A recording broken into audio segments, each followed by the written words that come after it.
just to recognize their years of dedication to our club and our sport.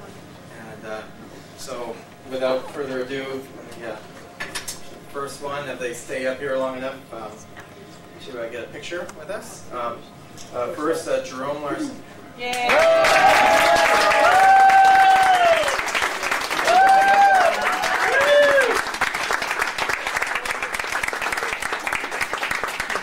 As a little description of what I'm handing Jerome here is a very quick presentation, but what we have termed a legacy member. Basically, we couldn't have survived all these years without the contribution of Jerome and our other guests. Thank you, Jerome.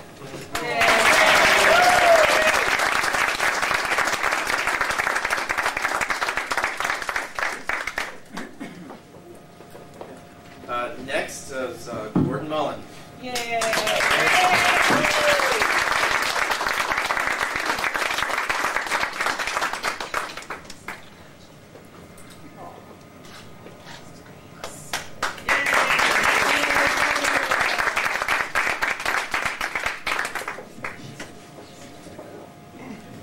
And next, we have Carroll McCune.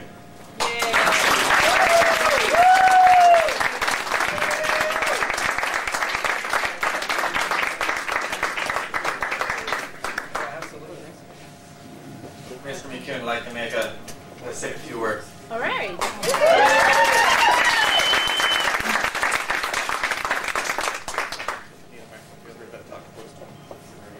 Thank you very much.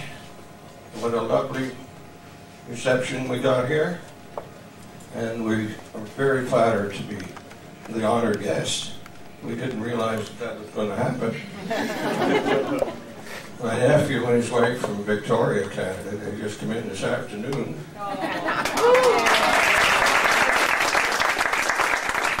This is our daughter here, Donna. And her husband, Rich. And most of all, my very lovely wife down here on the end.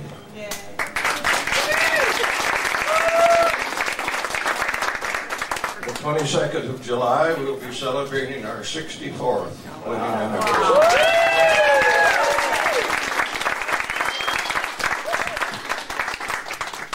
We both had the opportunity of serving in the Canadian Army during the war. We were both on a hospital ship. My wife was a nurse, worked as an RN on the ship, and I was in charge of communications on the ship.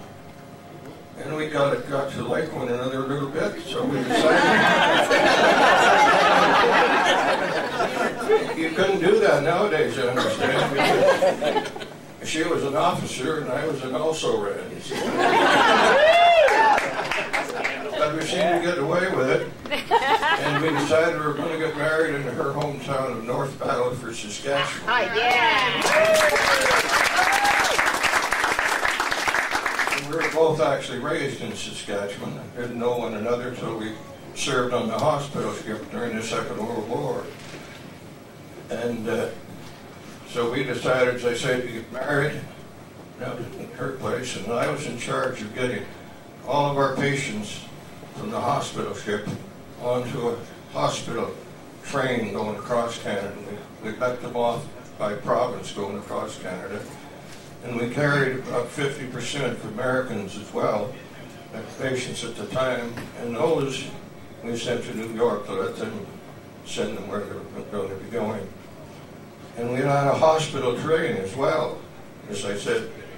And when we started to get married, I said, I'm going to get a ride on that hospital train. I'm looking after it, so I better get a ride on it going out. And unfortunately, when we got to Calgary, Marie was very sick in the hospital. She had what I call wet pleurisy, but that's not the proper thing. They had to take some fluid from her lungs and so on and so forth. And that was the first time I had an opportunity to meet her mother.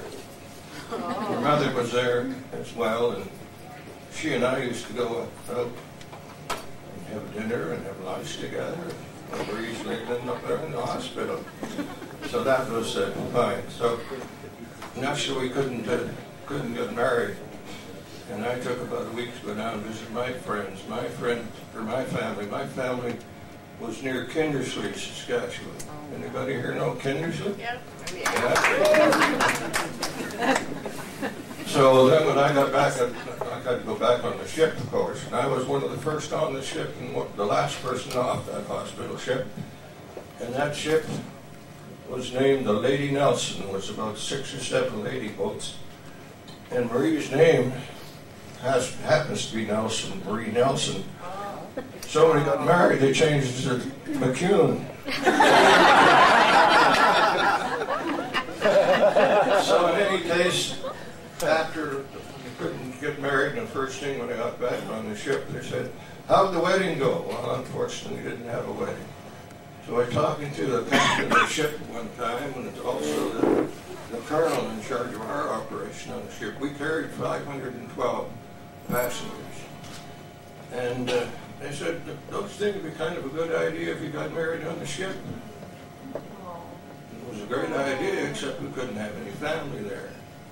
But in any case, when Mary got well enough, and she came back to the ship, just for the wedding, and we had it on the hospital ship. The first couple ever married on the hospital ship. The only couple married on the hospital ship. So then we worked it a little bit on her end. She, by that time, was off the ship. The nurses were only allowed on the ship for a year. I was on there almost 5 years. But in any case, we decided to see if we couldn't get Marie back somewhere close to where we were docking. We docked in Halifax, Nova Scotia. So she got transferred back to Sydney, Nova Scotia. Anybody here from Nova Scotia? There you go. And then she was there about 6 months, and she got transferred down to Halifax. So then she got a little apartment there and worked in the military hospital there. So it was very nice when I came in. We had a nice place to go and stay and have a wonderful visit together. But we normally had a 10-day turnaround on the ship. And when we got married, you know how many days it turned it around? 3. But anyway, that's our story. Now, how did we have to find out about the curling club here? Our daughter here, a lot of people say my daughter. That has something to do with our daughter. I think Marie had something to do with it. She saw a little ad in the Sunnyvale paper, and so she responded to it. And very shortly thereafter, she got some information from Brent Halpenny. Well, she knew the Halpenny name, because where I was born and raised, we had a Halpenny family of 8. There was 3 boys, Halpenny boys, and I had a brother, and we all played on the hockey team rather than the hurling team. So they're all gone now, unfortunately, but I said, well, I'm going to respond to that.